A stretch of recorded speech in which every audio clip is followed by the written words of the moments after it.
Welcome to our ongoing investigation into unexplained phenomena.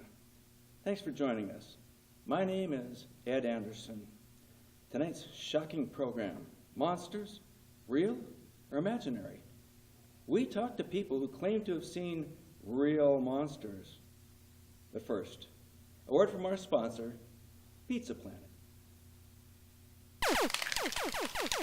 Man, I'm hungry. Bro, you can say that again, but I don't want to go anywhere. I'd have to put pants on. Nah, I get that. Let's just call Pizza Planet. Yeah! Hey, can I get a large pepperoni pizza? Awesome. Hey, Whoa, that was fast. guys, let's have an intergalactic pizza party.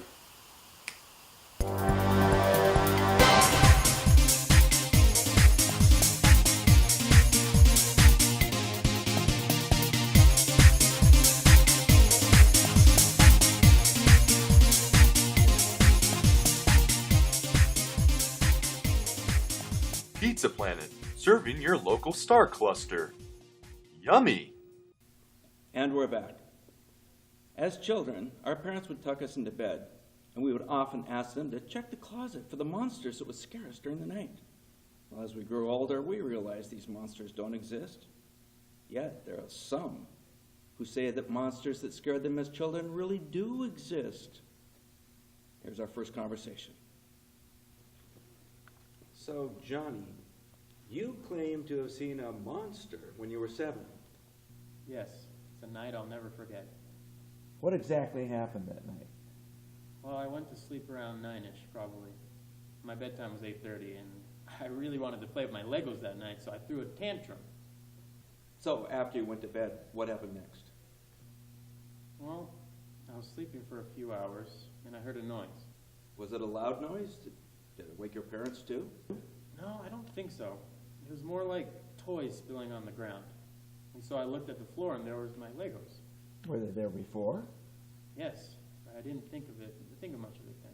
Were you afraid? A little. Then what happened?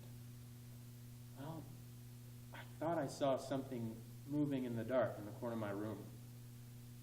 It was like there was something invisible moving around. Invisible?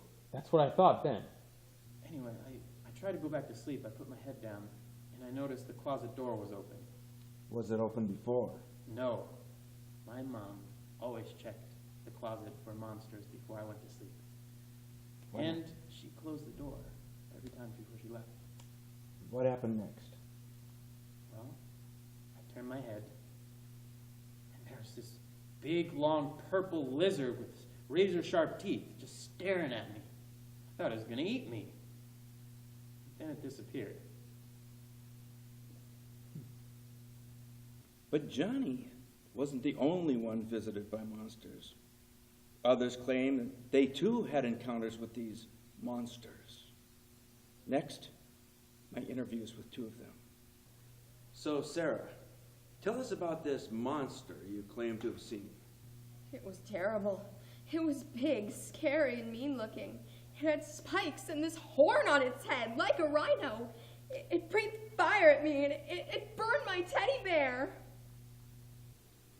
And Mike, you as well have witnessed monsters? Yeah, but you know what? When I look back on it, it never actually happened. Oh, what do you mean?